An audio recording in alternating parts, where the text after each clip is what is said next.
कक्षा 8 में सामाजिक विज्ञान विषय का अध्यापन कराने वाले सभी शिक्षक साथियों का हार्दिक स्वागत तथा अभिनंदन।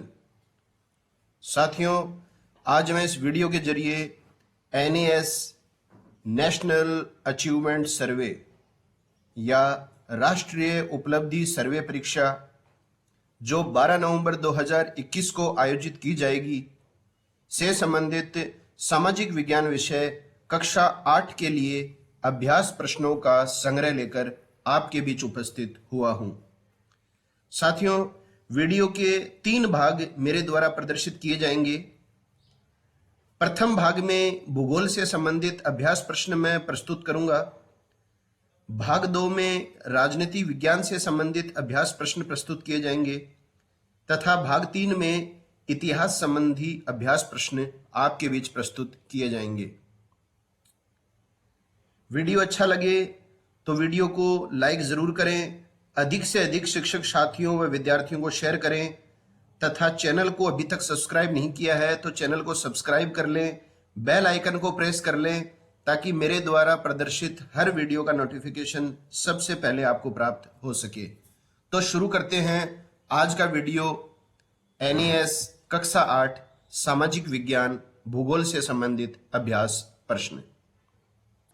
पहला प्रश्न है, निम्नलिखित फसल समूह में से रबी की फसल का समूह है। तो देखिए साथियों, ये 4 ऑप्शंस हैं।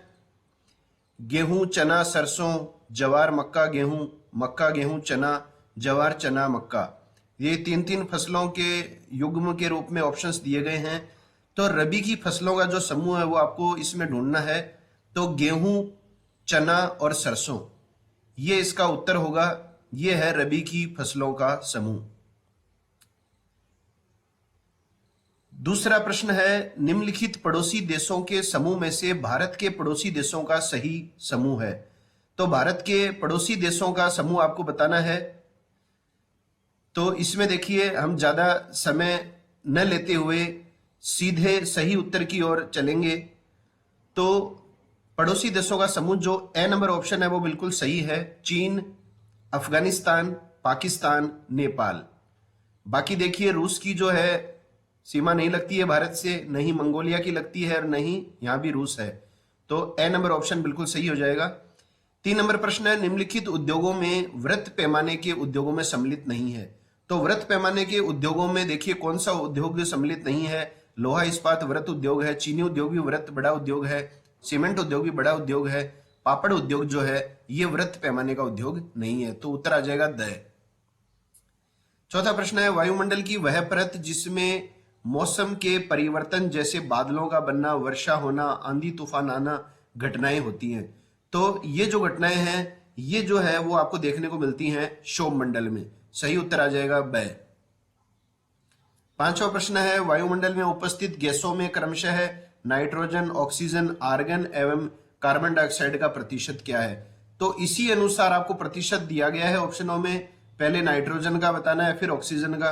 तो सबसे ज्यादा प्रतिशत नाइट्रोजन का है, ये आपको ध्यान में रखना है। वायुमंडल में 78.08%, ऑक्सीजन का 20.95 है, आर्गन का 0.93 है और कार्बन डाइऑक्साइड का 0.03% है। तो ए नंबर ऑप्शन इसका सही उत्तर हो जाएगा। अगला प्रश्न है, वायुमंडल की वह परत जिसमें पृथ्वी से प्रसारित होने वाली रेडियो संचार तरंगें इसी परत में परावर्तित होकर पुनः पृथ्वी पर लौट आती हैं। तो ऐसी घटना जो घटित होती है वो होती है आयन मंडल में। तो इसका उत्तर हो जाएगा स, आयन मंडल, आयोनोस्फीयर। अगला प्रश्न है, सन 2011 की जनगणना के अनुसार राज्य का सर्वाधिक साक्षरता वाला जिला है। तो राज्य का सर्वाधिक साक्षरता वाला जो जिला है वो है राजस्थान का कोटा जिला। अगला प्रश्न है, लू क्या है। तो लू क्या है, ग्रीष्म ऋतु में गर्मियों में थार के मरुस्थल में चलने वाली गर्म हवा को कहा जाता है लू।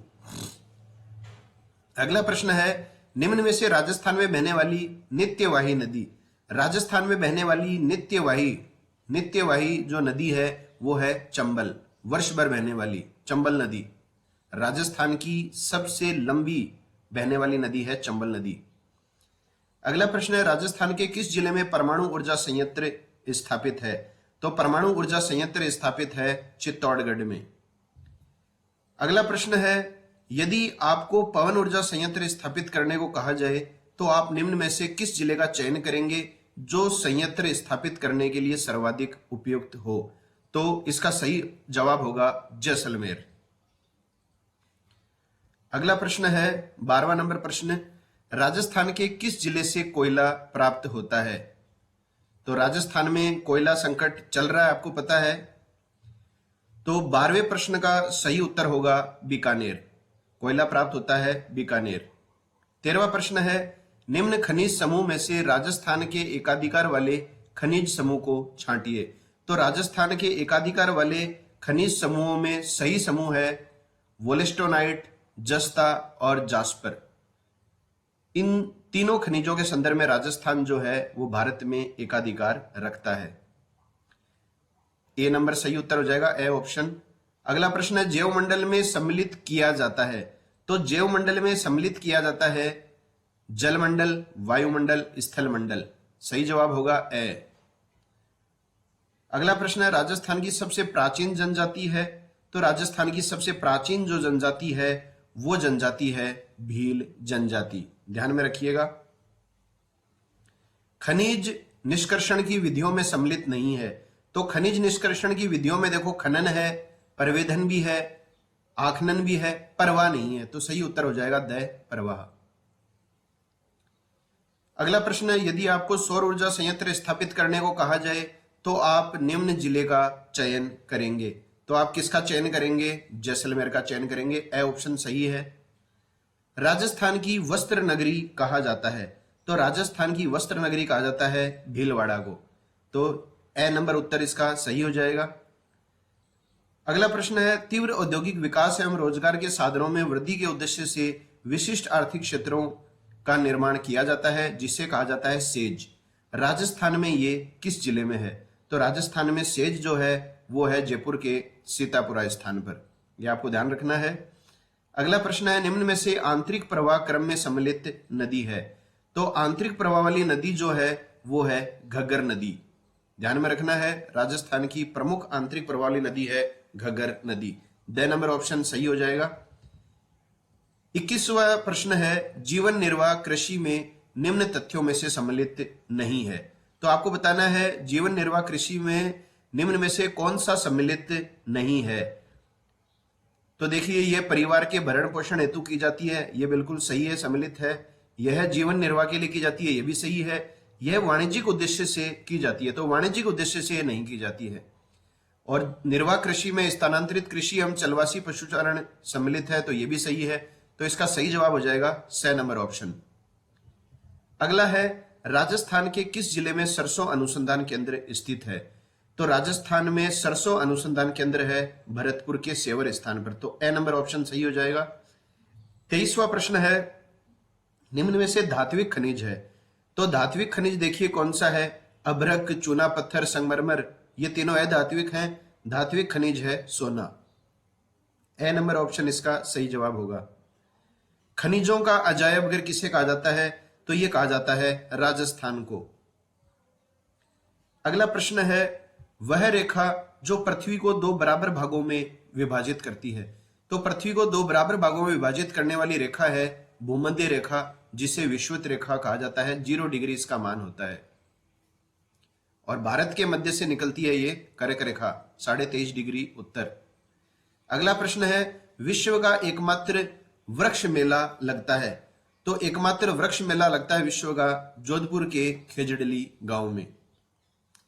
अगला प्रश्न है, राजस्थान को भू संरचना के आधार पर बांटा जा सकता है। तो राजस्थान को भू संरचना के आधार पर 4 भागों में बांटा जा सकता है। ए नंबर जो ऑप्शन है यह सही जवाब है। अगला प्रश्न है, सप्तर्षि मंडल होता है। तो सप्तर्षि मंडल जो होता है वो होता है सप्त माने 7 तारों का समूह। स इसका सही जवाब होगा।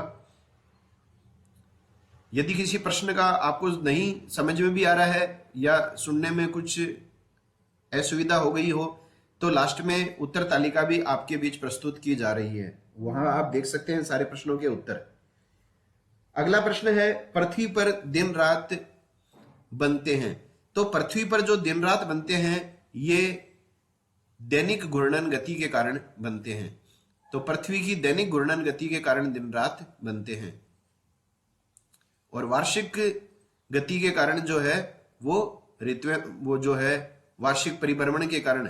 देखिए इसके अंदर दो तरह के प्रश्न आते हैं, एक तो दिन रात का बनना, तो वो किसके कारण होता है? दैनिक घूर्णन गति के कारण। और ऋतुएं जो बनती हैं वो बनती हैं परिक्रमण गति के कारण। अगला है कृषि आधारित उद्योग है। तो कृषि आधारित उद्योग कौन सा है? तो देखिए इसके अंदर चमड़ा उद्योग, सीमेंट उद्योग, आभूषण निर्माण, शक्कर उद्योग। तो शक्कर उद्योग जो है वो कृषि आधारित उद्योग है। कच्चा इसमें पदार्थ होता है, गन्ना प्रयोग में लिया जाता है। 31वां प्रश्न है, भारत एशिया महाद्वीप के किस दिशा में स्थित है? तो भारत एशिया महाद्वीप के दक्षिणी दिशा में स्थित है।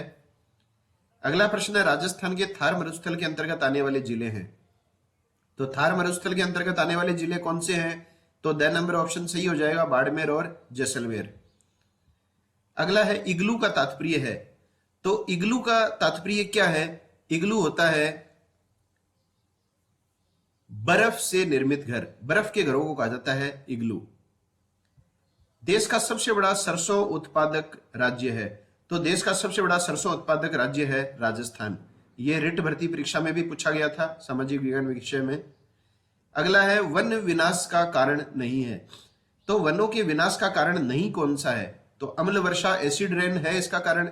खनन एवं औद्योगिकरण भी वन विनाश का कारण है। वनों की व्यापारिक कटाई भी इसका कारण है। वृक्षारोपण, ये प्लांटेशन जो है वो वन विनाश का कारण नहीं है। तो उत्तर हो जाएगा द। अगला है, मासिनराम एवं चेरापूंजी स्थान प्रसिद्ध है। तो मासिनराम और चेरापूंजी जो स्थान है मेघालय में, ये विश्व में सर्वाधिक वर्षा के लिए प्रसिद्ध है। ब नंबर ऑप्शन इसका सही होगा। जायद की फसल बोई जाती है। तो जायद की जो फसलें हैं ये बोई जाती हैं अप्रैल और मई माह में, जो अभी बोई जा रही हैं। चंबल की प्रमुख सहायक नदी है। चंबल की प्रमुख सहायक नदी है वो है बनास नदी। अगला प्रश्न है, राजस्थान में पूर्णतः बहने वाली नदी है। तो राजस्थान में पूर्णतः बहने वाली नदी है बनास नदी। राजस्थान में ही ये प्रारंभ होती है खमनोर की पहाड़ियों से, और राजस्थान में ही ये चंबल नदी में जो है वो मिल जाती है। तो चंबल की सहायक नदी भी हो गई बनास। तो पूर्णतः राजस्थान में बहने वाली नदी है बनास नदी। अगला है, वर्तमान में घरों की संख्या है। तो वर्तमान में घरों की जो संख्या है वो देख लीजिए साथियों, इसमें उत्तर आएगा 8, क्योंकि आखिरी जो ग्रह है बुध, शुक्र, पृथ्वी, मंगल, बृहस्पति, शनि, अरुण, वरुण और यम जो है वो ग्रहों की सूची से हट चुका है। तो पहले 9 ग्रह थे, अब हैं 8 ग्रह। अगला प्रश्न है, मूंगा है। मूंगा क्या है? तो मूंगा देखिए एक प्रकार का समुद्री जीव है मूंगा। मेरियाना गर्त अवस्थित है। तो विश्व का सबसे गहरा गर्त माना जाता है ये मेरियाना गर्त, प्रशांत महासागर में स्थित है ये। अगला है, पृथ्वी की गतियों में सम्मिलित है। तो पृथ्वी की गतियों में क्या सम्मिलित है? घूर्णन गति, अभी मैंने आपको बताया था, दिन व रात बनते हैं। परिक्रमण गति है, उपरोक्त दोनों है, या उपरोक्त में से कोई नहीं। तो इसमें उत्तर आएगा उपरोक्त दोनों, घूर्णन और परिक्रमण गति। भूकंप की तीव्रता मापने का यंत्र है। तो भूकंप की तीव्रता मापी जाती है सीस्मोग्राफ यंत्र से। राजस्थान के सर्वाधिक एवं न्यूनतम जनसंख्या घनत्व वाले जिले क्रमशः हैं। तो सर्वाधिक जनसंख्या घनत्व वाला जो जिला है वो राजस्थान का कौन सा जिला है? तो वो है जयपुर, और न्यूनतम है जैसलमेर। तो ए नंबर उत्तर इसका सही आ जाएगा। नदी घाटी परियोजनाओं को आधुनिक भारत के मंदिर किसने कहा है? तो नदी घाटी परियोजनाओं को आधुनिक भारत का मंदिर कहा है पंडित जवाहरलाल नेहरू ने। अगला प्रश्न है, विश्व के सबसे ऊंचे पर्वत माउंट एवरेस्ट की ऊंचाई है। तो माउंट एवरेस्ट की ऊंचाई है 8,848 मीटर। अगला प्रश्न है, गोखुर झील आकृति है। तो गोखुर झील जो आकृति है वो है नदी द्वारा बनी आकृति है गोखुर झील। अगला प्रश्न है, थार मरुस्थल में पाई जाने वाली वनस्पति समूह में सम्मिलित सही समूह का चयन करें। तो थार मरुस्थल में पाए जाने वाले वनस्पति समूह का आप चयन कर लीजिए। 49 नंबर प्रश्न का जो उत्तर आएगा देखिए, उसमें खेजड़ी, कीकर और बबूल, ये आएगा इसमें सही उत्तर। यहाँ नीम नहीं होगा, यहाँ सागवान नहीं होगा, यहाँ फिर देवदार, नीम, सागवान आ रहे हैं, तो उत्तर नंबर ए जो है खेजड़ी, कीकर, बबूल, ये सही जवाब है। अगला प्रश्न है, निम्नांकित नदियों में से अरब सागरीय प्रवाह क्रम वाली नदी है, मतलब जो अरब सागर में गिरती है, तो वो है लूनी नदी। ध्यान से रखिए, देखिएगा इस प्रश्न को।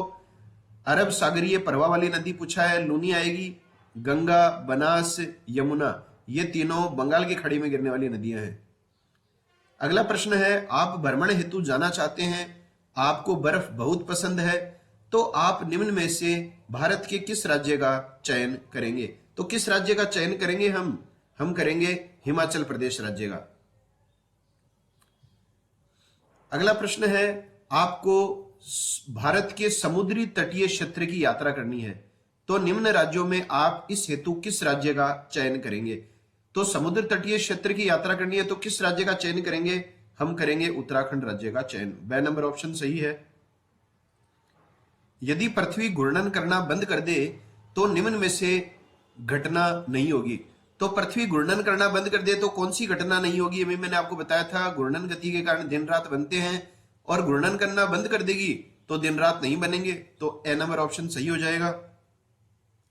अगला है, काजरी central arid zone research institute की स्थापना की गई है, तो इसकी स्थापना की गई है जोधपुर में, तो ए नंबर उत्तर सही हो जाएगा। हमारे देश के राष्ट्रीय प्रतीकों में सम्मिलित सही समूह का चयन करें, तो सही समूह का चयन करना है इसमें, तो सही समूह देखिए ये हो जाएगा ए नंबर ऑप्शन, तिरंगा, ये राष्ट्रीय ध्वज है, ये राष्ट्र अशोक स्तंभ, मोर जो है वो राष्ट्रीय पक्षी है, जनगण मन राष्ट्रीय गान है, और ये अशोक स्तंभ, ये हमारा राष्ट्रीय स्तंभ है, अशोक स्तंभ। अगला प्रश्न है, उत्तरी ध्रुव से दक्षिणी ध्रुव तक खींची जाने वाली रेखाएं कहलाती हैं, तो उत्तर से दक्षिण की ओर खींची जाने वाली रेखाएं कहलाती हैं देशांतर रेखाएं। इसी तरह से आ जाता कि पूर्व से पश्चिम की ओर खींची जाने वाली होती हैं अक्षांश रेखाएं। अगला प्रश्न है, निम्न रेखा को अंतरराष्ट्रीय तिथि रेखा के नाम से जाना जाता है, तो अंतरराष्ट्रीय तिथि रेखा के नाम से किसे जाना जाता है? तो 180 डिग्री पूर्वी देशांतर तथा 180 डिग्री पश्चिमी देशांतर रेखा को कहा जाता है अंतरराष्ट्रीय तिथि रेखा। अगला प्रश्न है, हमारे देश की पहली अंतरिक्ष वेधशाला एस्ट्रोसैट को प्रक्षेपित किया गया था, तो देश की पहली अंतरिक्ष वेधशाला है जिसका नाम है एस्ट्रोसैट, इसका प्रक्षेपण किया गया था, तो इसका प्रक्षेपण जो किया गया था वो किया गया था अक्टूबर 2015 में। ध्यान में रखिएगा इस प्रश्न को। अगला प्रश्न है, पृथ्वी द्वारा ऊर्जा के निष्कासन का प्राकृतिक ढंग है, तो पृथ्वी द्वारा ऊर्जा के निष्कासन का प्राकृतिक जो ढंग है वो है वोल्केनो, ज्वालामुखी। अगला प्रश्न है, माही नदी की माही बजाज सागर परियोजना निम्न जिले में स्थित है, तो बजाज सागर परियोजना जो है वो कौन से जिले में स्थित है? वो है बांसवाड़ा जिले में, गुजरात राजस्थान की परियोजना है ये। अगला प्रश्न है, जनसंख्या की दृष्टि से भारत का विश्व में स्थान है, तो जनसंख्या की दृष्टि से भारत का विश्व में स्थान है दूसरा, पहला स्थान है चीन का, तो उत्तर आ जाएगा ब, दूसरा। अगला प्रश्न है, राष्ट्रीय भूकंप विज्ञान आपदा केंद्र अवस्थित है, तो राष्ट्रीय भूकंप विज्ञान आपदा केंद्र जो स्थित है वो है कोलकाता में। राष्ट्रीय बाढ़ नियंत्रण कार्यक्रम कब प्रारंभ किया गया? राष्ट्रीय बाढ़ नियंत्रण कार्यक्रम स्थापित किया गया था साथियों 1954 में। इसका सही उत्तर होगा। अत्यधिक शोर जिससे हमारी दिनचर्या बाधित हो और सुनने में अप्रिय लगे, इसको क्या कहा जाता है? तो इसको कहा जाता है साउंड पोल्यूशन, ध्वनि प्रदूषण। अगला प्रश्न है, स्थानांतरित कृषि वालरा राजस्थान के जिस क्षेत्र में की जाती है, तो वालर कृषि जो की जाती है वो की जाती है दक्षिणी राजस्थान में, उदयपुर। अगला प्रश्न है, प्रतिवर्ष जल दिवस मनाया जाता है, तो जल दिवस जो मनाया जाता है वो मनाया जाता है 22 मार्च को। ध्यान में रखिएगा, 5 जून को विश्व पर्यावरण दिवस मनाया जाता है, दिसंबर को जो है एड्स दिवस मनाया जाता है और 30 मार्च को राजस्थान दिवस मनाया जाता है। तो सही जवाब है ए। अगला प्रश्न है, वायु की गति बताने वाले यंत्र को क्या कहते हैं? तो इसको कहा जाता है एनीमोमीटर। अगला प्रश्न है, 50 रुपए के नए नोट के पृष्ठभाग पर तस्वीर है, तो पृष्ठभाग पर किसकी तस्वीर होती है? हम्पी की, हम्पी गुफा। अगला प्रश्न है, विश्व का सबसे छोटा महाद्वीप है, विश्व का सबसे छोटा महाद्वीप है ऑस्ट्रेलिया महाद्वीप। एशिया है सबसे बड़ा महाद्वीप। तो सही उत्तर हो जाएगा स। अगला प्रश्न है, ग्रीन हाउस प्रभाव में सबसे अधिक योगदान देने वाली गैस है, तो सबसे ज्यादा योगदान देने वाली गैस है ग्रीन हाउस प्रभाव में कार्बन डाइऑक्साइड। अगला प्रश्न है, भविष्य का सोना या नीला सोना कहा जाता है, तो भविष्य का सोना या नीला सोना किसे कहा जाता है? साफ जल को, प्योरिफाइड वाटर। अगला है, वह सार्वजनिक भूमि जिस पर पशुओं को चराया जाता है उसे क्या कहा जाता है? उसे कहा जाता है चारागाह भूमि। अगला प्रश्न है, औद्योगिक आपदा रोकने का उपाय है। औद्योगिक आपदा रोकने का उपाय देखिए, कारखानों में सुरक्षा निरीक्षण के द्वारा रोकी जा सकती है आपदा, यह भी सही है। प्रबंध तंत्र के द्वारा, यह भी सही है। दुर्घटना जांच द्वारा, यह भी इसका सही जवाब है। तो उत्तर हो जाएगा द, उपरोक्त सभी। अगला प्रश्न है, विश्व में संकटग्रस्त प्रजातियों की सूची को कहा जाता है, तो विश्व में संकटग्रस्त प्रजातियों की सूची को जो है वो कहा जाता है रेड डाटा बुक, लाल आंकड़ा किताब। और आखिरी प्रश्न है, निम्न में से औद्योगिक आपदा औद्योगिक दुर्घटना के कारण है, तो इसका जो कारण क्या है? तकनीकी कारण भी है, व्यक्तिगत कारण भी है, सुरक्षा नियमों की उपेक्षा भी है इसका कारण। तो उपरोक्त सभी सही जवाब होगा। तो ये थे सामाजिक विज्ञान भूगोल से संबंधित 75 प्रश्नों का भाग 1। इसके बाद में भाग 2 जो है वो राजनीति विज्ञान के प्रश्नों से संबंधित प्रस्तुत किया जाएगा और भाग 3 जो है वो इतिहास से संबंधित प्रश्नों का प्रस्तुत किया जाएगा। इसी तरह से जीके सिलेक्शन पॉइंट रमेश मोंड यूट्यूब चैनल से बने रहें। और वीडियो अगर आपको अच्छा लगा है तो वीडियो को लाइक जरूर करें, अधिक से अधिक विद्यार्थियों और शिक्षक साथियों में वीडियो को शेयर करें। और यदि चैनल को सब्सक्राइब नहीं किया है तो चैनल को सब्सक्राइब जरूर कर लें, बेल आइकन को प्रेस कर लें ताकि मेरे द्वारा प्रदर्शित प्रत्येक वीडियो का नोटिफिकेशन सबसे पहले आपको प्राप्त हो सके। तो साथियों, मिलते हैं नए वीडियो के साथ। तब तक के लिए जय हिंद, जय भारत, वंदे मातरम।